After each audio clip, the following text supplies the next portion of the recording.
Nós temos condições de mudar o balcão. Mas é preciso ter confiança. Em que essa mudança vai partir de nós. Não existe autoridade acima da soberania da ciência. Não existe autoridade.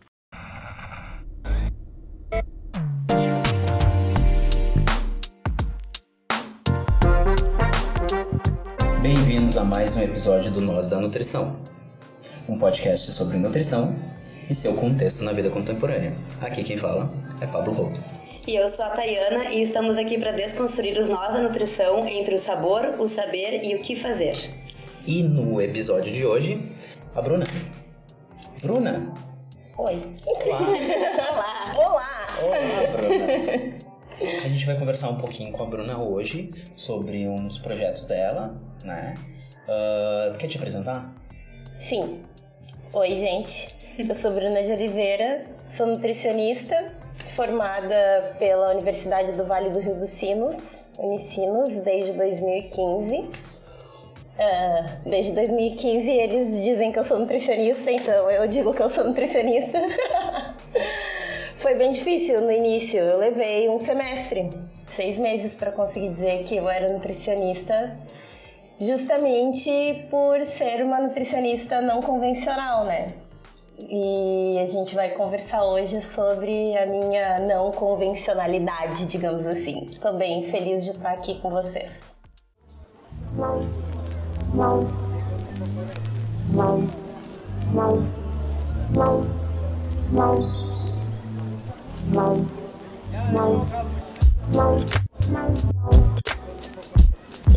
Então começa nos contando a tua não convencionalidade, o que tu faz hoje, como é que tu tá inserida na nutrição ou não, em outros projetos, enfim.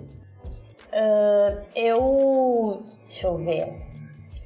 Eu me considero uma empreendedora ecológica que trabalha com alimentação. Eu considero que a minha formação, sim, é bastante relevante para o que eu faço, para o sentido da minha prática, que é trabalhar com alimentação ecológica, trazer os princípios da ecologia para dentro desse campo do saber que é a nutrição.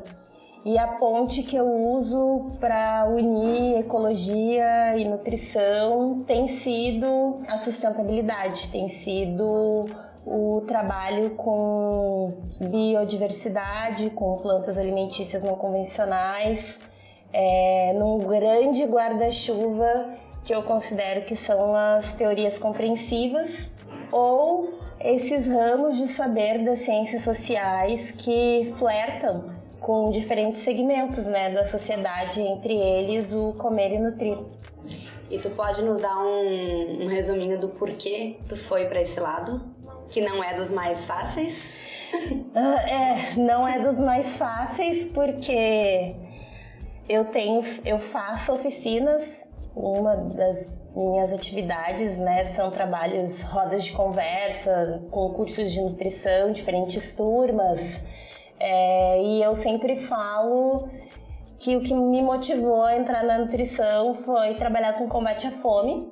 Na adolescência eu fiz um trabalho de sociologia sobre desigualdades sociais e nesse trabalho o meu grupo ficou com a responsabilidade de apresentar sobre a fome no mundo. Eu tinha entre 15 e 16 anos e foi uma coisa que me impactou bastante, que foi ao encontro de inquietações de adolescente.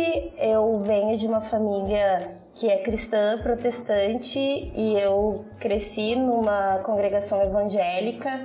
Então, para mim, a pergunta de que quem sou eu no mundo ou qual é o sonho de Deus para mim foi uma coisa que sempre me perseguiu, assim, né? Perseguiu no bom sentido, né? Tipo, me segue lá. E no Instagram é uma coisa abstrata, né? Não me perseguiu de uma forma negativa, muito pelo contrário. Te motivou? Me motivou. Essa expressão de espiritualidade que eu desenvolvi pela minha família, eu sempre fui muito tagarela, então eu queria falar falar as boas novas do evangelho e tudo mais e ser missionário. Esse trabalho do ensino médio foi uma convergência, né? Foi um divisor de águas na minha vida, porque eu convergi o meu desejo de ser missionária com o meu desejo, naquele momento, de trabalhar com combate à fome.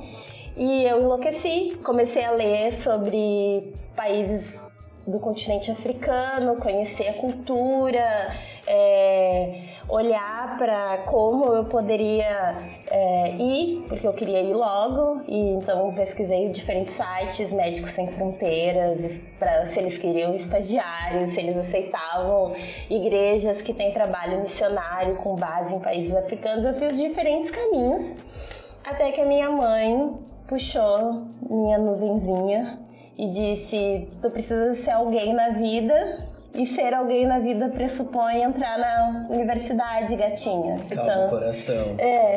Calma o coração. Terrível. E vai procurar alguma coisa pra fazer, porque enquanto eu pagar as contas, eu dou as regras e você não vai não vai pegar um avião e ir pra outro continente. A realidade bateu na porta. Exato, a realidade batendo na sua porta. E foi aí que eu entrei, onde eu vou aprender a combater a fome do mundo? Pergunta perspicaz, né? Pergunta perspicaz, que pergunta genuína, gananciosa, talvez. Então eu queria só combater a fome no mundo. E achei que a nutrição, olha só, né? Eu achei que a nutrição me daria essas respostas, e foi um ledo engano.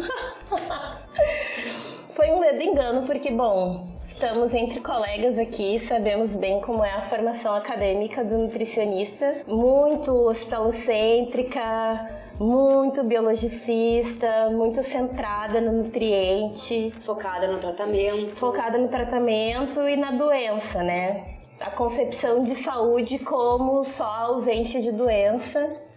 E eu nunca concordei com isso. Num primeiro momento eu não fazia ideia de que o curso era o que era. E eu tive que trilhar, assim, né? Fazer o meu caminho numa mata fechada com um canivete. O início foi bem assim, que eu considero, né? Até que uma professora da Unicinos, Vanessa Bax, queridona, me mandou um e-mail dizendo: acho que você tem perfil, e era o chamamento de um projeto que se chama Versus, Vivências e Estágios na Realidade do Sistema Único de Saúde. E eu olhei aquilo e pensei, pode ser legal. E eu, me inscrevi, fui selecionada, e em 2012, no verão, fui fazer essa vivência. Eu achei que eu ia acompanhar uma nutricionista onde ela trabalha no SUS, e aí eu prontamente coloquei um jaleco, coloquei uma touca, coloquei todos, os... Jovem Bruna, indo para o mundo. Bruna Aventureira indo para o mundo da nutrição, e aí eu botei na malinha todas essas coisas e me fui pro Versus, né? Só ocupei espaço na mala. Ledo engano. Com a fantasia da nutricionista. Exatamente. Não usei a fantasia da nutricionista, conheci nutricionistas incríveis que trabalham com atenção básica, que trabalham no SUS, né? No Sistema Único de Saúde. Conheci diferentes equipamentos sociais desse sistema, fiz visitas domiciliares, li a lei 8080. Eu nem ia falar sobre isso, mas é que a gente está recebendo tantos ataques, né, que eu acho que é extremamente importante valorizar iniciativas como essa, que incentivam as pessoas a conhecerem esse direito humano que a gente materializa por um sistema universal, igualitário e equitativo, né? Deixando registro, assim, de ser totalmente contra esses projetos de financiamento alternativo, com muitas aspas, que só vai prejudicar quem já tem um acesso dificultado a esse sistema, né? E aquilo ali foi...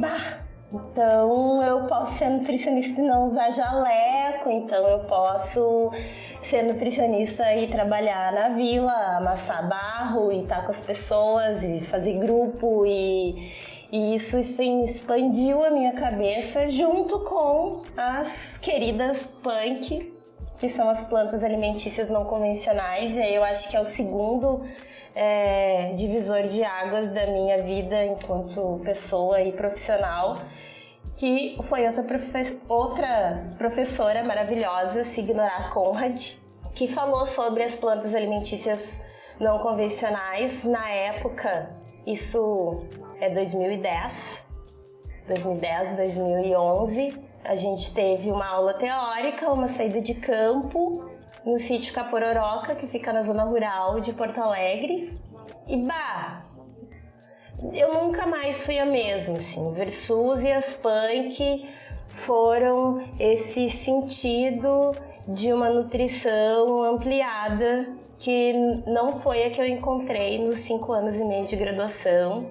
Eu tive uma experiência de trabalhar na Ilha das Flores também, então trabalhava numa ONG com famílias em situação de vulnerabilidade bastante aguda e crônica. Aguda porque quem tem fome tem pressa, e aí famílias que não tinham... Aquela coisa latente, assim. Isso.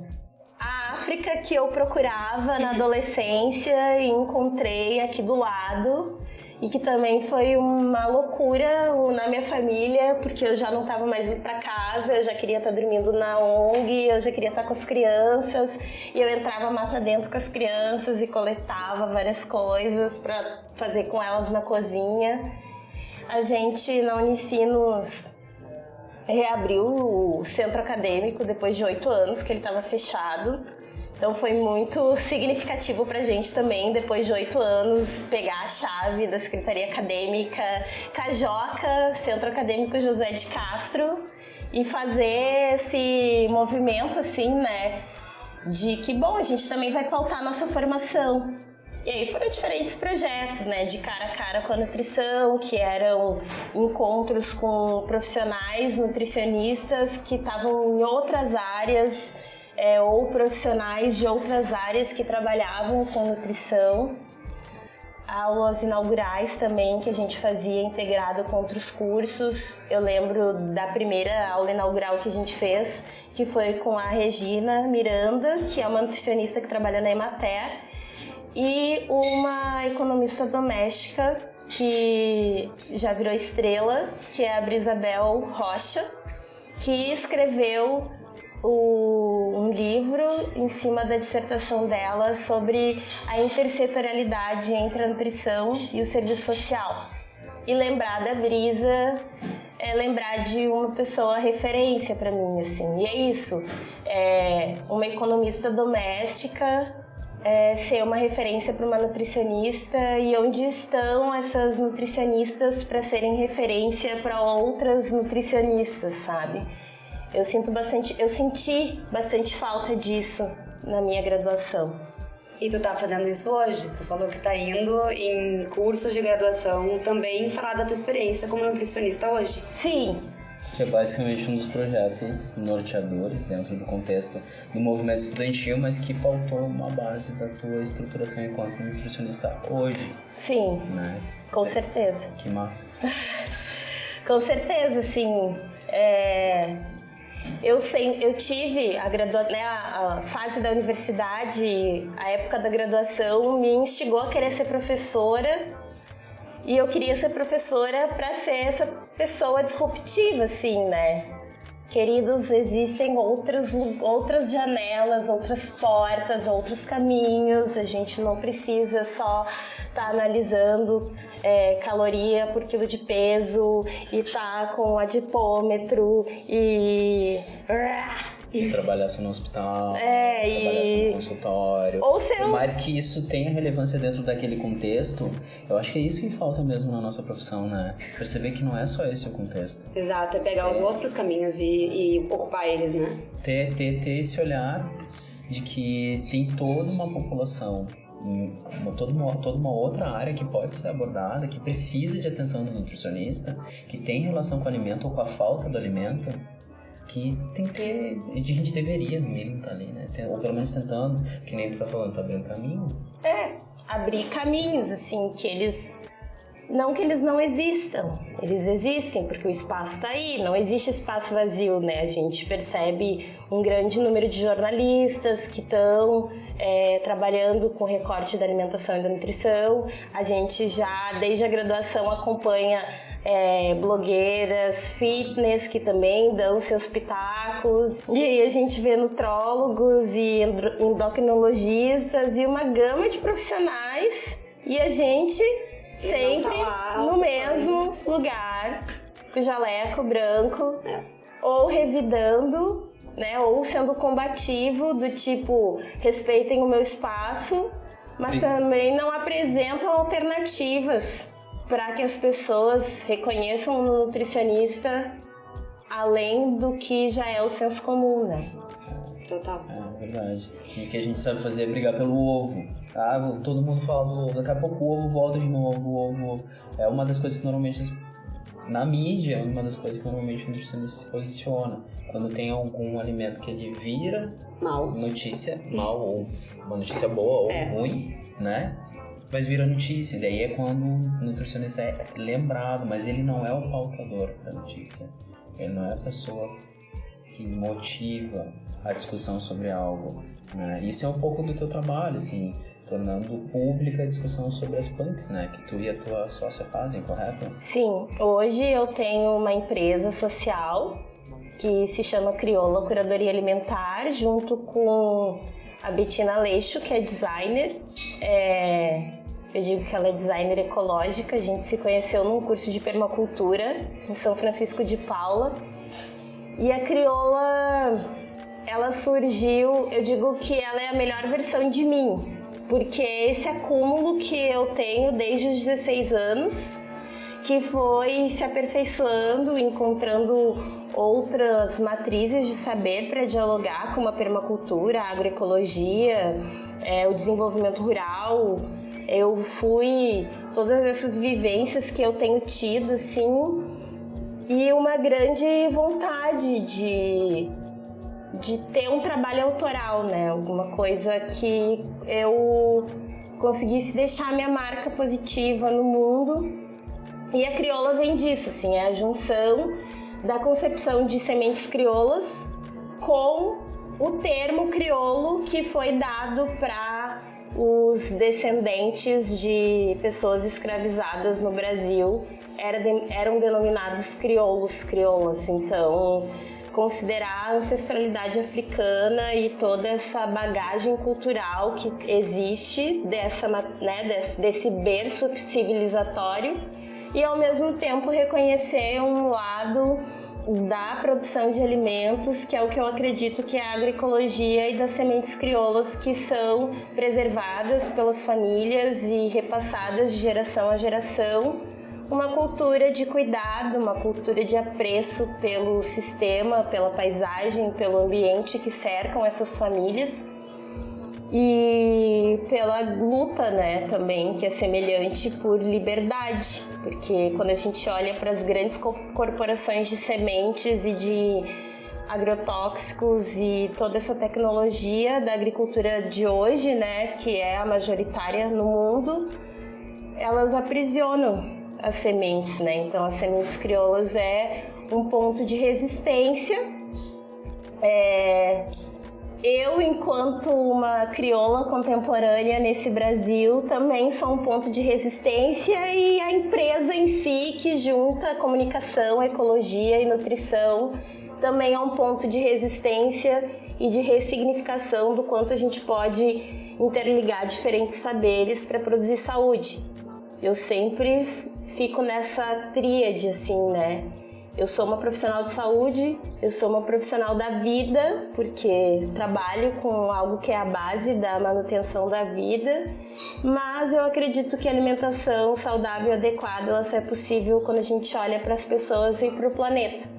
Então é a ecologia, a capacidade do ser humano de gerar vida e como ele pode gerar vida convivendo com a natureza e não dominando a natureza. E trabalhar com as punk é isso, porque você está falando de qualquer planta, e aí eu já estou dizendo a definição sem vocês terem me perguntado. Eu já ia puxar o gancho, mas vai lá. Me interrompam, porque eu falo demais, gente. A melhor parte do bate-papo é quando ele flui e a gente não precisa perguntar. Exatamente, só vai. A gente só conversa. Então, as PANC, as plantas alimentícias não convencionais, é qualquer planta ou parte de planta que tem alguma funcionalidade alimentícia para o ser humano. A pessoa vai consumir aquele vegetal e não vai morrer com ele, mas ele não está dentro do comércio de produção e distribuição de alimentos. Ou pelo fenômeno da industrialização, que esse alimento ele não conseguiu ser dominado, domesticado o suficiente para ser produzido em larga escala e assim vendido para a indústria ou grandes centros de comercialização, ou pela urbanização dos espaços que cria uma simetria, né? Onde estar na cidade é melhor do que estar no campo, então as práticas da cidade se tornam melhores do que as práticas do campo, incluindo as práticas alimentares. Então tudo que era consumido no campo, que pudesse ser coletado ou que vinha de um conhecimento oral que era repassado, deixa de ter valor porque o que é do campo é atrasado, é retrógrado, é caipira, grosseiro. Então a gente também tem esses dois lugares e um terceiro lugar que é pouco discutido e que para mim é extremamente importante, que é a dimensão simbólica do comer, né? Então, o que faz algo, o que faz um alimento, um vegetal se tornar comida. Tem um filtro de cultura aí que faz com que, o que eu consumo no campo, que por vezes eu tive esse conhecimento porque eu estava num momento de escassez e eu tinha que tentar achar meios de me alimentar e alimentar minha família. No momento em que eu ascendo economicamente falando, eu não quero voltar para esse alimento que me traz a memória de escassez, que me traz a memória de pobreza e que reforça em mim um status de roceiro. Então a gente tem esses três elementos que vão fazer com que haja uma restrição na nossa alimentação a nível mundial. E aí a gente pensa que hoje a população mundial consome uma média de 120 variedades de plantas por ano. O mesmo milho, o mesmo arroz. E se limita a fazer das mesmas formas também. Isso. Faz das mesmas formas, com os mesmos alimentos produzidos, domesticados, entre aspas, assim, né? Domesticados no sentido de dominação mesmo, em que eu planto hectares e hectares de soja para produzir quilos e quilos de ração, para produzir muita carne. E aí eu, também abro várias clareiras em vários lugares em nome de uma produção, porque as pessoas, não só porque as pessoas querem, mas porque nos dizem que é bom e nos dizem que isso é uma alimentação saudável, comer tomate o ano todo. E em última instância também porque isso é dinheiro. Exatamente. Né? Acho que talvez essa seria o principal motivo dessa produção, porque deixou de ser alimento, virou moeda. Significativamente virou moeda. Tipo, produtores de soja, no caso, ou de milho e outras lavouras, né? Eles não produzem porque eles querem gerar comida, e sim porque eles querem rentar cada vez mais com aquela produção. E tu pode dar exemplo de punks mais comuns que a gente vê por aí e não utiliza, ou de partes de alimentos que a gente não utiliza que poderia estar sendo utilizado e melhor reaproveitado? Eu acho bem legal isso, assim, de trazer para próximo da gente o não convencional, porque o não convencional, às vezes, ele só tá escondido ou marginalizado num alimento convencional. E aí a gente resgata o uso integral dos alimentos, que é uma forma da gente se aproximar do consumo de plantas alimentícias não convencionais. Considerando a definição, rama de cenoura, rama de beterraba, pode ser considerada uma punk. Eu ia te perguntar exatamente da rama de cenoura. Sim. Porque é uma coisa que a gente tem, cenoura a gente tem, no convencional a gente tem o ano inteiro, no orgânico a gente tem às vezes, beterraba também, mas as folhas, a gente quase nunca vê elas com folhas, e elas têm folhas, e são muito parecidas com muitas outras folhas que a gente come e dá nome para elas. E poderia ser muito bem consumido, e a gente não fala muito sobre esse aproveitamento. A cenoura do supermercado já vem sem, e na feira muita gente descarta porque não sabe que pode usar. Eu acho que é uma falta de conhecimento também. Então, justamente, eu te perguntar da cenoura para ver se era considerada punk. Sim.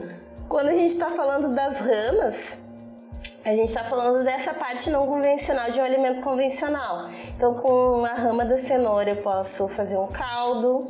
Eu posso tanto fazer um caldo de vegetais e descartar essa base, se eu não quero usar um caldo mais fibroso, eu posso bater essa rama no liquidificador e eu vou ter um caldo mais cremoso. Eu posso fazer pesto, eu posso usar esse pesto ou refogar essa rama para colocar no recheio de um pastel, fazer o recheio de uma pizza, de um empadão assado. Eu posso consumir como qualquer outra folha refogada. Como uma salsa, por exemplo, porque ela parece inclusive uma salsa, eu cortava em pedacinhos e botava na sopa. Uma salsa grande. Uma salsa grande, acho também, e ela tem um sabor que tá entre a salsa e a cenoura, se é que é possível as pessoas fazerem essa abstração gustativa. Vamos fazer uma abstração gustativa, o que seria algo entre a cenoura e a salsa, a rama da cenoura. Perfeito. E a beterraba também, né? Usar a beterraba, a rama da beterraba para refogar e fazer diferentes preparados a partir, né? Usar como couve, fazer farofa, os talos. Tem as folhas, a beterraba e o talo. Eu posso pegar esse talo e fazer uma conserva agridoce, uma conserva colorida, usar em finalização de pratos, mesmo não, pensar numa perspectiva comercial. Eu tenho um bistrô, eu tenho um restaurante, e aí vou colocar que pigmentos eu uso para colorir minhas bases. Eu posso usar o talo da beterraba e posso usar a beterraba para outra coisa. Eu ia comentar isso em meados de 2009, 2008, quando eu e a Patrícia, minha esposa, a gente chegou em Porto Alegre, a gente estava dentro de uma condição paupérrima e a gente utilizava a beterraba e depois, por consequência, a gente utilizava os talos para fazer risoto com o talo. E ficava com uma cor linda, maravilhosa, e a gente se perguntava por que não usar e tal, e tipo, era uma proto-ideia de alguma coisa. Assim. Sim, exatamente. E essas partes de alimentos convencionais e as plantas que estão por aí, a gente não sabe que são comestíveis. São bem comuns, mas a gente não sabe que é comestível. Na bananeira, a gente olha para banana verde, quem é mais natureba agora, né, com a biomassa de banana verde, a farinha de biomassa e toda a biomassa, e aí a banana madura para fazer os nossos smoothies e os nossos cremes e é aquela coisa no Instagram de cores e tal, e bate banana com tudo e faz sorvete com manga e tal. Mas a gente também pode utilizar o coração da bananeira, o que é o mangará. E bananeira tem na cidade. Eu acho que trabalhar com punk também é incentivar as pessoas a terem um sentimento de pertencimento à cidade. Porque quando tu sai pra caminhar, tu vai encontrar um terreno baldio que vai ter um bananal. E aí nesse bananal pode ter um coração de bananeira, e esse coração de bananeira pode ser utilizado. E o caule, ou pseudocaule, o palmito da bananeira também pode ser consumido. E a bananeira só vai dar o cacho de banana uma vez na vida, depois ela vai morrer. A bananeira, ela vai nos dar o cacho, ela vai nos dar o coração da bananeira, e ao fim da sua vida ela também pode nos oferecer o palmito. É um alimento rico em potássio, como toda a bananeira em si, e em outros micronutrientes. E bom, a gente não precisa acabar com as palmeiras para ir atrás de palmito. Tem outras possibilidades mais ecológicas, mais sustentáveis para quem gosta de fazer uso desse alimento, né? Um alimento similar ao palmito, pode encontrar na bananeira um recurso. Mamão, que a gente normalmente consome maduro, pode ser consumido verde, como um legume, como um chuchu, por exemplo. E o próprio caule do mamoeiro, a gente pode cortar essa casca mais externa, e o cerne dele também pode ser utilizado para doces e usar no lugar do coco. É branco, é bem parecido, assim, não o gosto, mas a textura. Acho que assim, são exemplos de alimentos convencionais com partes não convencionais e alimentos que a gente não sabe que é alimento. Eu posso citar desde espontâneas como o dente de leão, a serralha, o caruru de porco ou caruru, que é da família do amaranto. A gente também pode citar a Ora pronobis, que é uma parente dos cactos, que está em várias cercas, em várias casas, e que é uma base proteica importantíssima de base vegetal, né? A gente não precisa fazer uso só das leguminosas se a gente souber compor muitas, né? Daí a proporção, e enfim, os nutricionistas podem ajudar nisso também, a compor essa base, essa totalidade de proteínas. Tem um arranjo interessante, né? E isso tudo vocês abordam no curso de vocês? Também. Que é uma das questões que vocês trabalham, como vocês trabalham. Sim.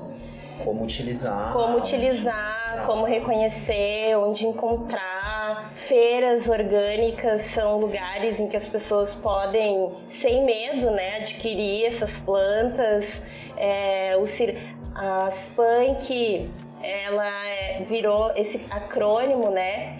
Porque falar plantas alimentícias não convencionais talvez seria um termo a mais acadêmico, como tantos outros, e ia ficar ali nos pares da academia. E eu acho que é importante fazer esse registro de que foi uma nutricionista que teve essa sacada de sugerir para o pesquisador que desenvolveu o conceito, quem sabe, e eu digo porque também é gaúcha, a Irani Arteche, linda, queridona, assim. E ela, quem sabe a gente usa punk. As punk já apareceram na Ana Maria Braga, na Fátima Bernardes, no Globo Repórter, em diferentes programas da mídia. Meus pais deixaram de pensar que eu vou morrer trabalhando com isso, ou que eu vou matar as pessoas usando essas plantas, porque, bom, se apareceu na televisão, ela não é tão louca assim, né? Bruna, o que tá comendo esses matos? Bruna, que loucura! Essas flores, como é que bota flor na boca? Hibisco. Tá permeando o conhecimento popular, assim. Tá começando a se tornar mais tangível, né? Ela tá mais próxima das pessoas, é uma proximidade com um recorte de classe bem importante, eu acho, porque se a gente for resgatar esse filtro cultural, né, a gente percebe que são movimentos que acontecem, as elites vão fazer algo para se distinguir do resto das pessoas, do resto não no sentido de pejorativo, mas do restante da população. Quem quer ascender ou se diferenciar, a alimentação é um elemento de distinção. Então a carne já foi um alimento de distinção para quem tinha poder aquisitivo elevado. Hoje em dia é popular o consumo de carne, então a gente também, né, entende um pouco esse movimento vegetariano, vegano e vindo assim, alimentação, comer é um ato político. Que política? Para quem? Com quem? De quem? Né? Comer é um ato político. Que política a gente está falando? Eu justamente ia te perguntar qual era a tua visão da importância do resgate às punks, economicamente, politicamente falando, e para quem também. Eu penso que trabalhar com agrobiodiversidade é um trabalho disruptivo. Eu acho que a gente precisa ter lucidez quando a gente quer seguir alguns caminhos, assim. Desde sempre, assim, que eu escuto essa frase de comer é um ato político, Eu não sou muito de falar assim, de ficar afirmando e gritando isso, porque eu acho que a gente precisa ter lucidez. E a gente não tem. Infelizmente, a nossa formação ela é fragmentada e faz com que a gente olhe só um espectro, né? E deixando datado o nosso bate-papo, que a nossa sociedade atualmente tem uma coisa que ela não tem, é a lucidez. Sim. Sim. Então, concordo. É complicado.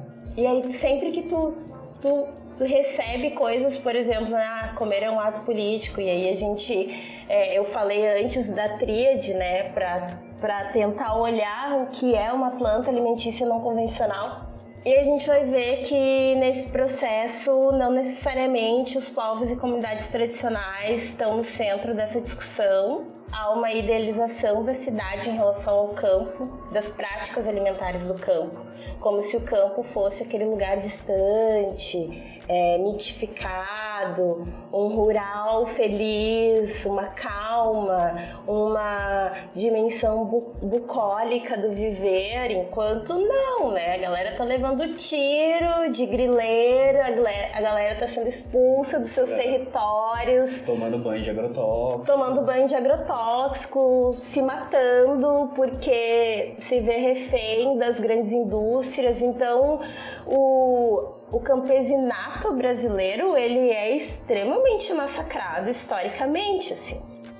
E aí vem a galera da cidade com essa roupagem nova para alimentos que outros estudos fora do Brasil trazem outras abordagens, como alimentos negligenciados ou subutilizados, é outro conceito para essas plantas, que é apresentada por uma instituição de pesquisa, que é a Biodiversity, que ela tem vários estudos, tanto em países africanos quanto asiáticos, do uso dessas plantas e de como essas plantas podem beneficiar, ser uma estratégia para a mitigação da pobreza e combate à fome. E isso acontece aliado às mulheres, porque a garantia do direito humano à alimentação adequada no mundo, ela é feita pela mulher. Não no sentido de supervalorizar essa dimensão, porque eu acho que essa dimensão não é restrita pela questão de gênero. Homens também deveriam se preocupar não só com a sua alimentação, como a alimentação do seu entorno. Mas a gente tem percebido, assim, pelos estudos, a importância da mulher para a segurança alimentar e nutricional e como o uso dessas plantas pode contribuir para minimizar os efeitos da falta de acesso. Quando a gente está falando politicamente, economicamente, eu sempre penso que uma alimentação saudável tem que ser socialmente justa, ambientalmente sustentável. Então, incentivar a prática da coleta nas cidades, incentivar a prática da agricultura urbana nas cidades, incentivar a aquisição de alimentos pela agricultura familiar, que são políticas que estão sendo pouco a pouco finalizadas, lamentavelmente.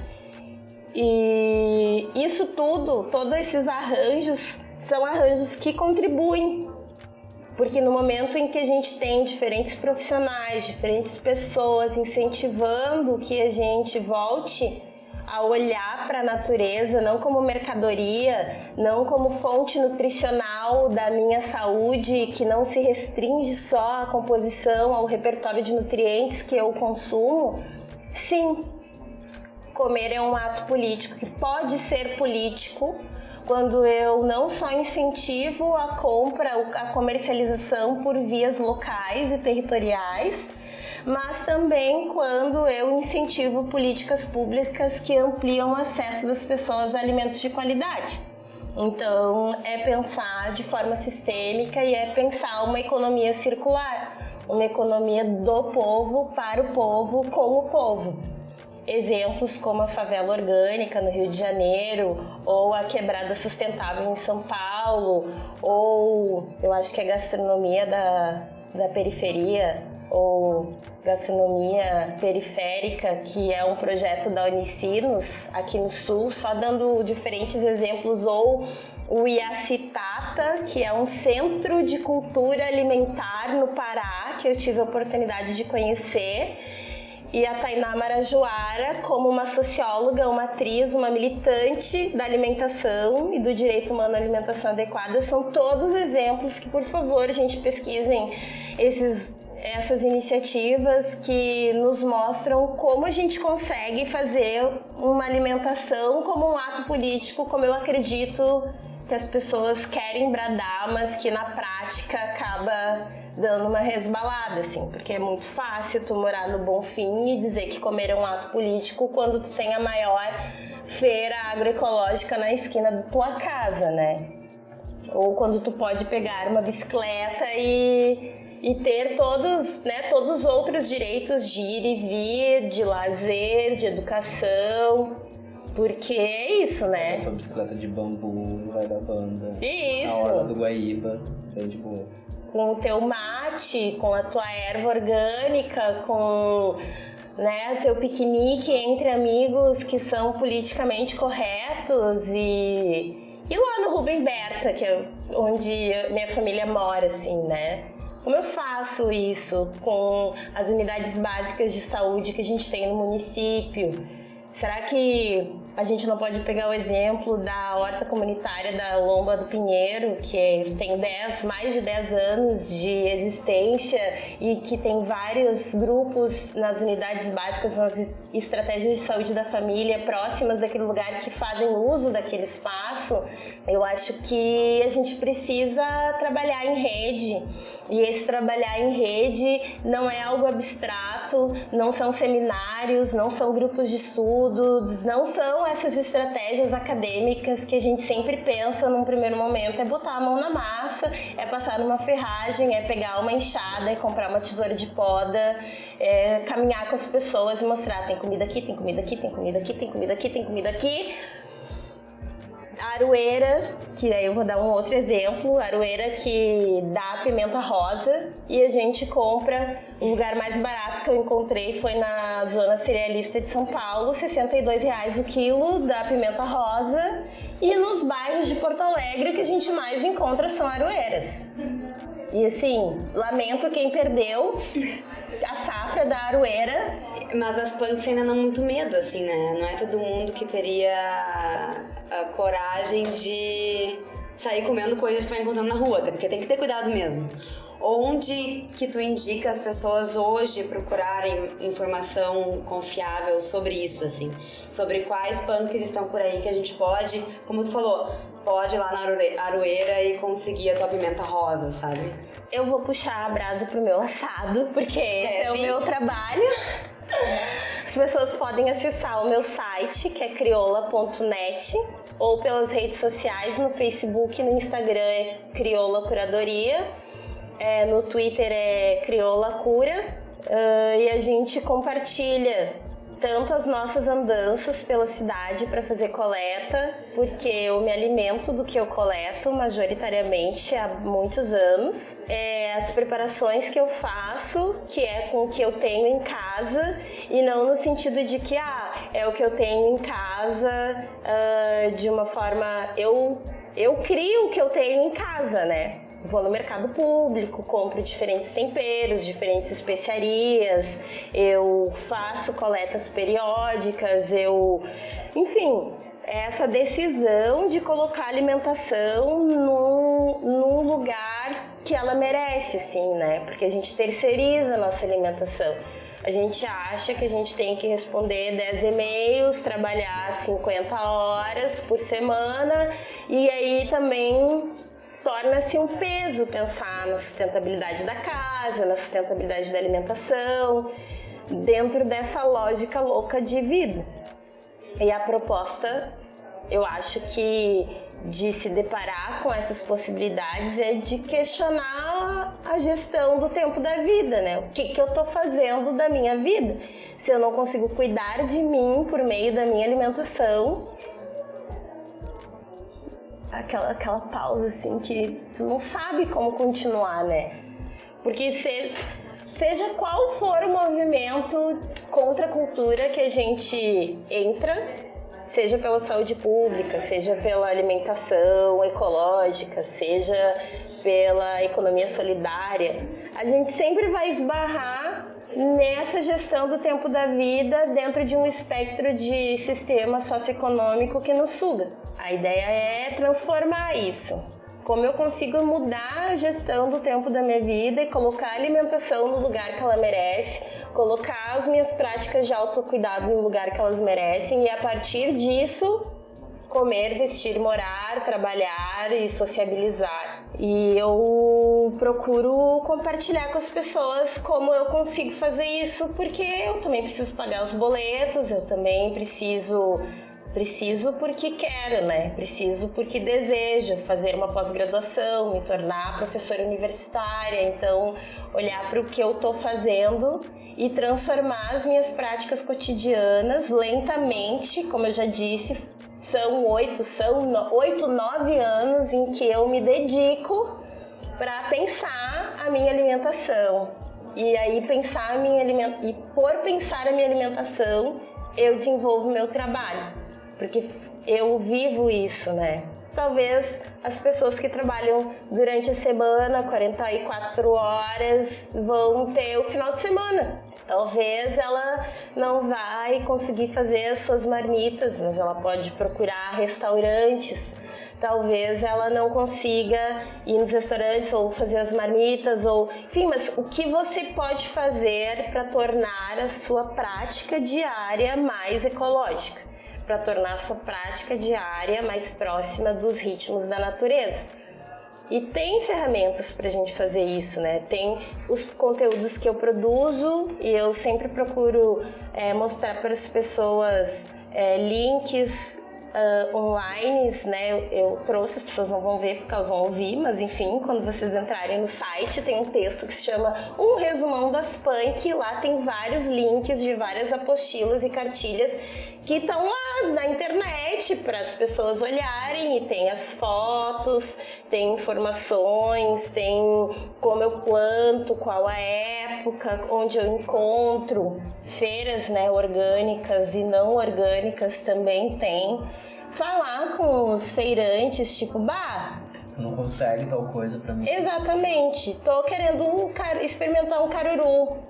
Olhei, vi um vídeo, quero experimentar um coração de bananeira e não vou estar circulando na rua procurando um bananal pra pegar um coração. Tem como não dá tempo, porque eu tô sempre no trabalho.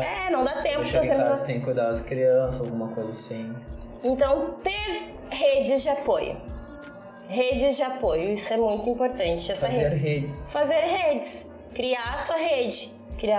Que pode ser com uma horta comunitária perto da tua casa, pode ser com um restaurante, um bistrô, um grupo de consumo, com nutricionistas ecológicas, enfim, né? Aquele merchanzinho básico e sem vergonha.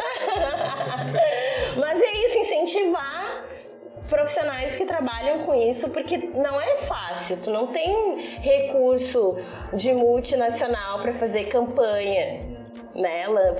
Foi lá publicado um novo guia para as crianças, né, menores de 2 anos, e quem sabe disso se não a bolha das pessoas que trabalham no tempo. Com nutrição, ou que trabalham com infância. E é justamente um guia voltado para não profissionais. Exatamente. Para a população. E aí não chega na população que tem que ler. E é isso, e aí mesmo que chegue, como ela vai ler? Ela vai ler no celular, ela vai baixar o aplicativo, ela vai imprimir, ela vai ter acesso ao livro, vai ser distribuído nas unidades, vai ter ainda uma unidade de saúde. Ai, meu Deus! Né? Eu ia dar só pra não afundar no pessimismo completo. Ok, a Thaís sempre faz esse papel. Não, pra quem tá ouvindo, começar a criar essas redes que a Bruna tanto falou, justamente procurando pessoas que saibam sobre isso. Então, começar indo no site dela e clicando nos links e se interessando, já é um baita começo. Já é uma boa forma de começar a rede, mesmo não tendo a Bruna do lado da pessoa. A Bruna tá lá online disponível, a gente tá online disponível, então vamos começar online e vamos pro offline depois. Exatamente, a gente vai colocar no link da publicação, nas recomendações do site da Bruna, junto com o material que ela acha pertinente, que a gente também coloque para vocês acessarem, e acessem Nós da Nutrição em todos os lugares. E a tua última mensagem. Tem comida em todo lugar, gente. Eu não preciso ter dinheiro, eu preciso ter dignidade. E essa dignidade, ela não diz respeito aos bens materiais ou intelectuais que eu tenho. Diz respeito à minha capacidade de produzir vida, assim. Eu produzo vida coletando, eu produzo vida cozinhando, eu produzo vida falando sobre isso, promovo saúde estando com as pessoas da forma como eu consigo, compartilhando esses saberes e reconhecendo que eles são ancestrais, que eles vêm muito de passos longínquos e que chega para mim, e não só para mim, mas chega para essa sociedade com algumas demandas, assim, né? Então, acho que refletir que política é essa do comer. Qual é a política do comer? Se comer é um ato político, qual é a política do comer? Qual é a política do nutrir? Para quem, com quem, por quem? Cada um de nós tem a capacidade de germinar, né, em nós mesmos e no outro, essa dimensão solidária, amorosa. Eu tenho aprendido pela permacultura, pela agroecologia, que a natureza vive no amor incondicional. E para mim, alimentação é um padrão ecológico e universal. Todo mundo come, porque o sol alimenta a terra, e a terra alimenta os seres, e os seres se alimentam entre si. Então, a alimentação é um padrão ecológico. Então, quando a gente é nutricionista, a gente está trabalhando com um padrão universal, e isso é lindo demais. E eu agradeço muito a possibilidade de estar aqui, de compartilhar com vocês um pouquinho desses 8 anos que eu venho vivendo essa nutrição da trilha, da mata, das punk, da diversidade, assim, gratidão imensa. Ótimo, ótimo. A gente que agradece por ter vindo conversar conosco, né?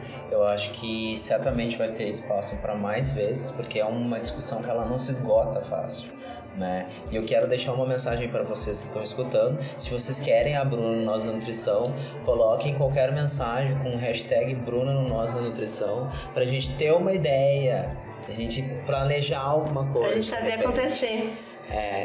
Lancem lá essa ideia e falem conosco. Tá? Muito obrigada, Bruna, pelas palavras e por deixar muita coisa na nossa cabeça e por ser muito além do que a gente esperava que fosse.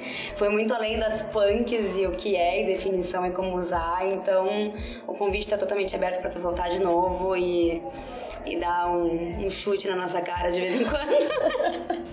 É com amor, com muito amor. A gente aceita. É uma agressão com carinho. Uma agressão com amor e carinho. Ótimo. Muito obrigado a todo mundo. Tchau, tchau. Tchau, tchau, gente. Tchau.